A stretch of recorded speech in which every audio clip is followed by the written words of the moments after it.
la famille, j'espère que vous allez bien et que vous êtes assis confortablement comme d'habitude. Si tu es tombé sur cette vidéo et sur cette chaîne, sache qu'ici nous apprenons ensemble le mandarin, ok? C'est-à-dire, sur cette chaîne, nous allons faire des cours, nous allons apprendre le mandarin depuis la base. Nous avons déjà fait pas mal de vidéos que tu peux aller les regarder et revenir. Ainsi, tu sauras un peu ce que nous faisons ici. Reste jusqu'à la fin de cette vidéo. Si jamais le contenu t'intéresse, tu peux t'ajouter à notre communauté. Elle grandit comme ça, comme ça, comme ça, comme ça. Et si la vidéo te plaît, tu peux me lâcher des likes, ok? Comme ça, des pouces bleus. Il y a des pouces en bas de la vidéo. Là, il y a un qui est comme ça, il y a un qui est comme ça. Vous prenez celui-là, ok? Vous cliquez, cliquez, cliquez, cliquez. C'est pas difficile.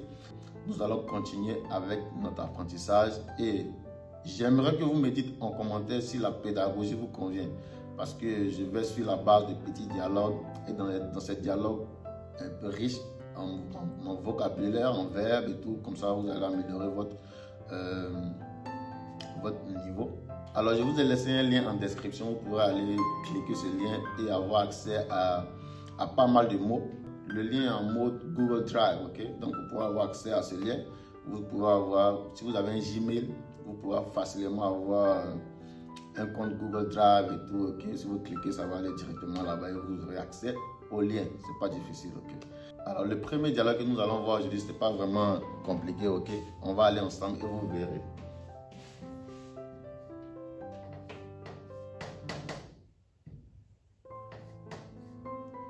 Ok, donc ici, le premier nous dit Ni c'est une question. Que veux-tu boire? Qu'aimerais-tu boire? Alors, il faut savoir que le sian est utilisé avant le verbe pour exprimer par exemple un espoir ou du moins tu as un plan en vue, ok? Donc ici par exemple, dans la phrase, ça aura plus de sens. Ni sian, ok? Sian ici est placé pour qu'aimerais-tu? Ouais, aimerais ou du moins, par exemple, je vais dire j'aimerais boire de l'eau. Voici un rush. Alors que c'est différent du ok? Qui veut dire je veux boire de l'eau. Alors que celui-là, il dit j'aimerais boire de l'eau, ok? La question, on dit qu'aimerais-tu boire? Par exemple, nous sommes au restaurant, j'invite quelqu'un, par exemple un ami, je lui offre, je lui propose qu'est-ce qu'il aimerait boire, ok? Donc, dans ce sens, c'est cette question que je vais poser parce que il ne sait pas et je lui pose la question. Donc, il va réfléchir. Vous voyez un peu, il va réfléchir. Il y a un petit temps de réflexion. Il y a un petit temps où je suis en train d'essayer de planifier quelque chose pour lui. Donc, je lui pose la question. Il dit, vous voyez? Donc, ça, c'est le verbe. Qu'aimerait-il boire? Que veux-tu? Qu'aimerais-tu boire? Et il va me dire, par exemple,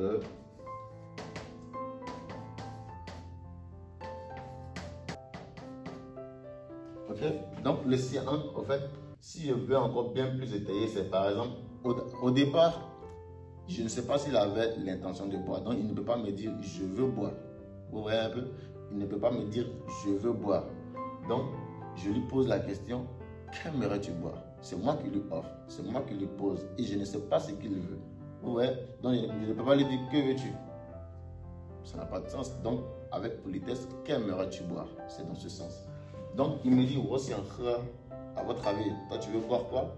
Le jus de gingembre, le bissap, Coca, Sprite. Dans notre contexte ici, supposons qu'il veut boire le thé. Ok? Donc, voici un frère. Ok? Voici un frère cha.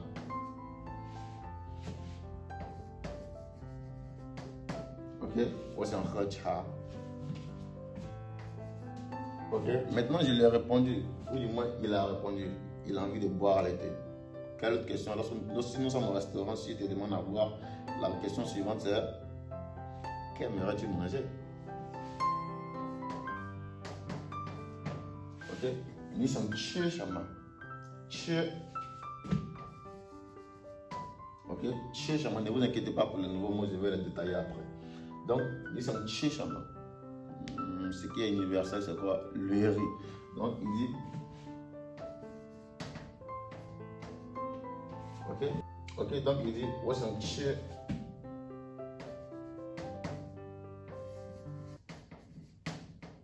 What's un che mi fan? Alors, le riz, c'est mi-fin. Donc, repassons rapidement sur le dialogue. Pour ceux qui ne comprennent pas vraiment le sens, la première question veut dire quoi? Qu'aimerais-tu manger? Tu invites quelqu'un, tu vas pas lui demander que veux-tu manger. Pour moi, ce n'est pas trop poli. Donc, le mot adéquat à utiliser avant le verbe, c'est comme si je dis tu bois quoi? Tu manges quoi? C'est direct, n'est-ce pas? Alors que si je dis qu'aimerais-tu manger? Qu'aimerais-tu boire? J'aimerais boire le thé. Et qu'aimerais-tu manger? J'aimerais manger le riz. Alors, répétez après moi. Ni xiang he shen me. Ok? C'est une question. Wo xiang he cha. À la place de cha, vous pouvez mettre ce que vous voulez. Ok? Ni xiang qu shen me. Wo xiang qu mi fan. Ni xiang he shen me. 我想喝茶，你想吃什么？我想吃米饭。C'est clair pour tout le monde? Alors, et les nouveaux mots que nous avons vus ici, nous avons xiang. Alors, xiang, c'est le verbe par exemple vouloir. Par exemple, j'aimerais, ou du moins, ouais, mais lorsque tu as une requête à faire, voilà, c'est mieux d'utiliser le verbe xiang. Ok, après nous avons he.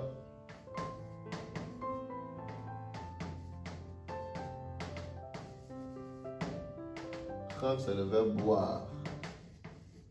Ok, boire. Après, nous avons quoi? Cha.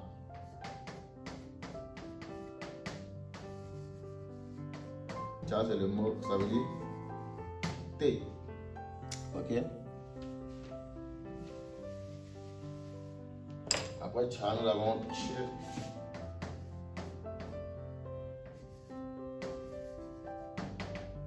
Qui est le verbe manger. Je mange des riz ou chez mes faim.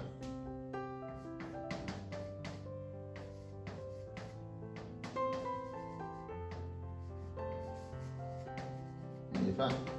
Le riz. En parenthèse, le riz cuit. Ok, le riz cuit. C'est ce qu'on appelle mi-faim. Ok.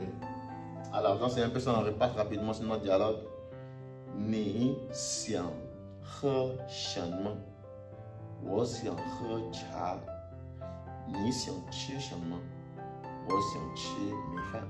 Simple, n'est-ce pas? Alors, on passe à l'étape suivante. Faites une capture d'écran et nous avançons. Alors, pour la deuxième partie, nous avons un ami qui demande à l'autre qu'est-ce que tu vas faire le soir. L'autre dit va aller à la boutique. Tu vas l'acheter quoi? Il va l'acheter quelque chose, ok? Que comptes-tu faire le soir? En mandarin, c'est... Ok? Xiaowu, ni xiang zuo shenme?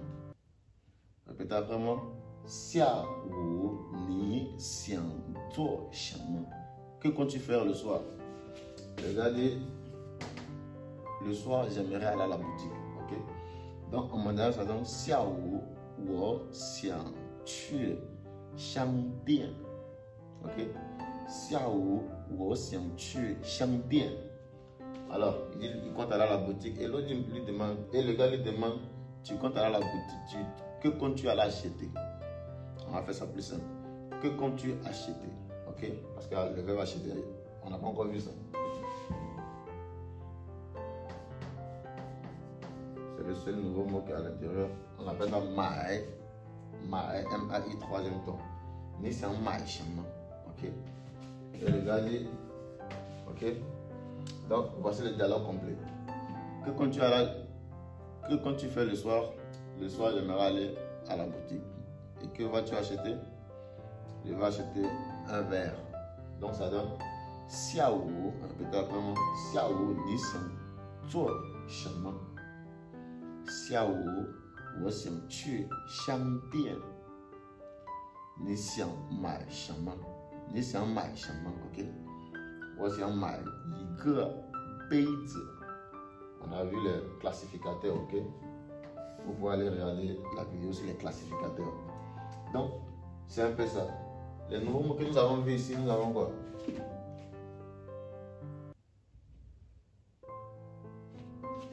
Nous avons 下午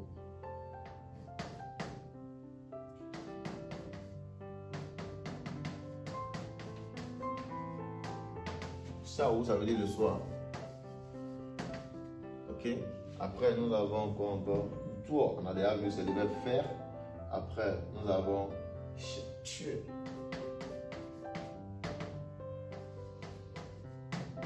C'est le verbe aller.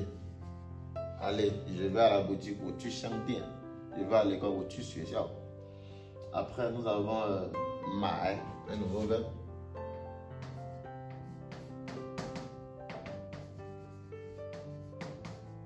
Mai, ça veut dire acheter.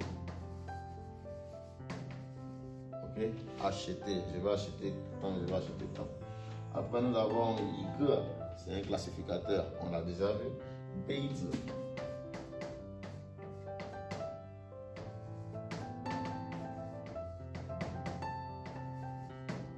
Ça veut dire un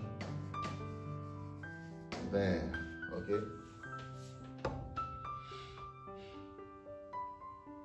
Et le dernier, nous avons Shangdian.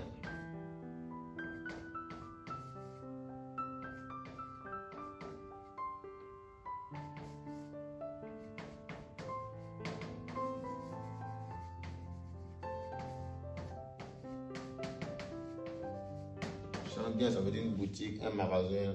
Ok.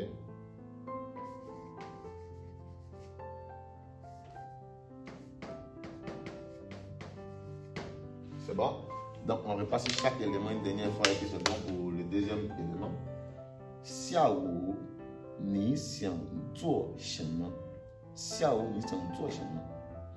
Xiao 我想买 下午我想去商店 下午我想去商店 你想买什么 Parce que puisqu'il sait qu'il va à la boutique, si tu vas à la boutique, c'est pour acheter quelque chose. 你想买什么 Que comptes-tu acheter 我想买一个杯子 Je vais acheter un verre. C'était tout. Alors, on passe au troisième élément. Alors, pour le troisième élément, si maintenant nous savons comment aller au supermarché, comment faire ça, comment demander le prix de quelque chose, ça c'est quelque chose qu'il faut savoir. Alors, donc, supposons que je vais au supermarché, je trouve le monsieur, je lui demande bonjour monsieur, combien ça coûte ceci? Combien ça coûte ceci? Ok? Supposons que je prends quelque chose, combien ça coûte ceci? Il me dit par exemple, ça coûte tant. Et par exemple, je lui dis, et ça? Par exemple, je suis arrêté, je vois quelque chose là-bas, je lui dis, et ça? C'est pas la même chose, hein? Et ça? Combien ça coûte? On va voir ça en mandarin, ça va aller vite. Alors, supposons que je suis au supermarché, je vais lui dire, ni hao. Ok? Voici son pied. Ni hao.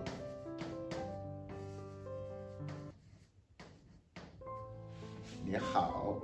这个多少钱 Ok? 这个多少钱 Donc ça veut dire combien ça coûte ceci. Alors ce qu'il faut savoir de l'élément dosha, c'est un pronom interrogatif. Okay? On l'utilise pour poser des questions sur des nombres supérieurs. La majorité c'est supérieur à 10. Si vous vous souvenez, on avait vu le mot ji. Et je vous avais dit ça, c'était pour les mots en dessous de 10. C'était au moment où on demandait par exemple l'âge, ni 10. Par exemple, un enfant au moins de 10 ans. Okay? Ça c'était pour dire. Donc, pour un nom plus beaucoup, je vous avais dit, on devait voir encore un autre élément, c'était celui-là, dosha. Dosha, c'est pour les chiffres supérieurs à 10. Tous sont des pronoms interrogatifs. Okay? Tous sont des pronoms interrogatifs. Alors, ici, nous avons Dieu dosha. Donc, combien ça coûte ceci? Et l'autre dit, ok, 20 yens, c'est ce gars. Et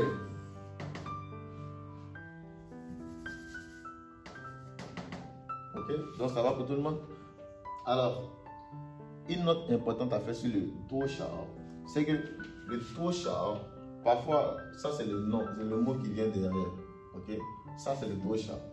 Donc parfois entre le dosha et le mot qui suit, on peut mettre un classificateur. Ok. Par exemple, parfois je peux demander il y a combien de personnes. Tu as combien de professeurs de chinois? Ok. Si je dis par exemple tu as combien de professeurs en mandarin? Mais le que est parfois muet. Raison pour laquelle j'ai dit entre le dosha et ce qui va suivre, on peut ne pas mettre le gras. Mais parfois dans les parler, tu vas entendre souvent un classificateur au milieu du dosha et le mot qui va suivre. Parfois tu ne vas pas aussi en entendre, mais c'est bon de savoir que entre le dosha et le mot, il y a parfois un classificateur. Donc ne vous étonnez pas si parfois vous verrez aussi, ok? Donc ça c'était une petite parenthèse, on poursuit notre dialogue. Ok, nous en étions ici. Ni hao, 这个多少钱? Bonjour monsieur, combien coûte ceci? Et le gars nous dit ça coûte 20 yuan, 20 块. Ok, 20块. Maintenant il demande, et ça, combien ça coûte? 那个多少钱? Ok, 那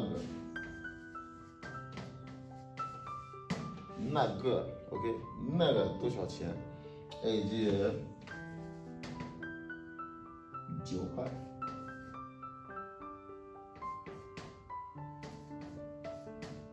Ok, ça fait seulement 9 yuan. Ok, nous utilisons le yuan ici, c'est au Japon qu'on utilise le yen, donc ne confondez pas. Donc c'était un peu ça. Voici notre troisième et dernier dialogue. Donc ici le nouveau mot la note importante que je voulais faire aussi ici, c'est le dioga et le naga. Retenez ceci et c'est très important parce que on les utilise plus souvent au quotidien. Ok, il faut savoir que même en français c'est aussi ça. Lorsqu'il dit si, ok, si c'est à côté, c'est-à-dire dans mon périmètre, juste à côté. Alors que lorsque je dis ça, c'est quelque chose qui n'est pas à côté de moi. On est tous d'accord. Donc c'est la même chose en mandarin. Lorsqu'on dit Dieu c'est à côté, par exemple, Dieu, ma mère arrive, je peux prendre, tu vois. Alors que lorsque je dis na, c'est pointer du doigt, là-bas, loin, ok. Donc c'est la même chose. Et ils sont tous accompagnés parfois de n'importe quel classificateur, ok. Mais aujourd'hui, nous allons prendre classificateur par défaut. Ok, donc ça veut dire si. Et ça veut dire ça. Donc, comprenez ce thème-là une bonne fois pour toutes. Et cas, c'est très important et à utiliser dans votre langage. Ok? Donc, naga do chantien. Dioga, naga, ok? Ça veut dire si et ça. Simple, n'est-ce pas? Alors, do ça veut dire combien? Après, nous avons le mot, un mot très important dans notre société.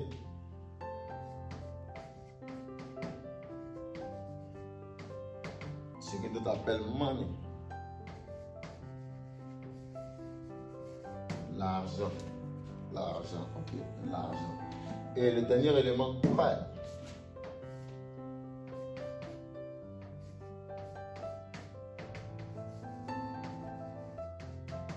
Quoi, c'est un classificateur, ok. Classificateur. Abrégé, classificateur pour l'argent.